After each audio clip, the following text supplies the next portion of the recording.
Namaskaram, Arnab, and namaskaram to all my fellow panelists. At the outset, Arnab, the previous discussion that you've had just now and this discussion are not mutually exclusive. There are a lot of common things.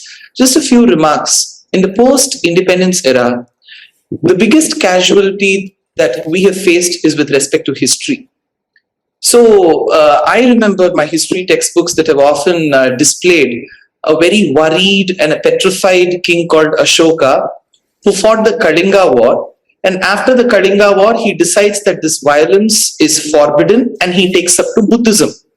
But it is being not told to us that in his own edicts, it says 2 years before the Kalinga War, he converted to Buddhism.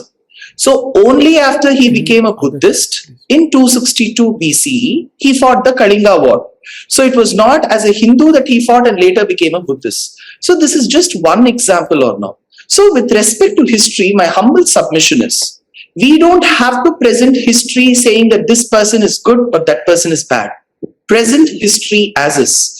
Tipu Sultan fought the British? Yes, presented. But the same Tipu Sultan gloats in many of his letters to Buddhu Zaman Khan that I have converted. His own line says that I have converted so many people. I brought them to Islam. I'm very proud of it. His letters say, present that side of history as well. Same is the case with some of the nationalist icons. So honestly or not, while I was a very, very good student in academics, I have never heard of the name Veer Savarkar in my history textbooks.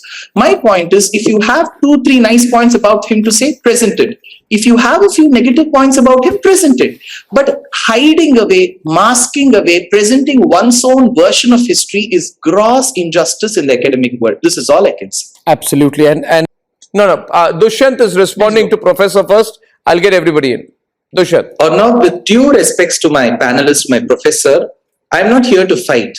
But he did mention the word that there is a difference between being a nationalist and a Hindu nationalist.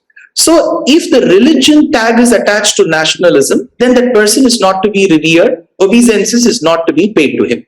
In that case, isn't it the same dispensation that said that Tipu Jayanti should be celebrated? So would you then call Tipu a Muslim nationalist? Because in that case, I will just read out one line or not. This is verbatim. They can check in history books. In Tipu's letter to Buddhu's Zaman Khan, a military official in his service, he says, with the grace of Prophet Muhammad and Allah, almost all Hindus in Calicut are converted to Islam. Only on the borders of Cochin state, a few are still not converted. I am determined to convert them very soon. This is quoted.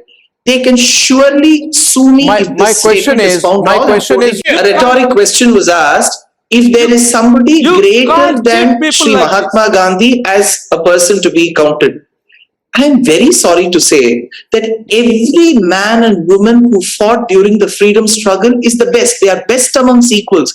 Even if Gandhiji were alive, he wouldn't like the word I am the greatest. Like Gandhiji, there were many people across the country who fought for independence. Every icon needs to be respected. Just one set of icons who suit one set of ideology alone being depicted and the other side not being depicted is gross injustice to history, and it lacks academic acumen. A person can blurt, shout how much ever they want, but truth has to come out one day or the other.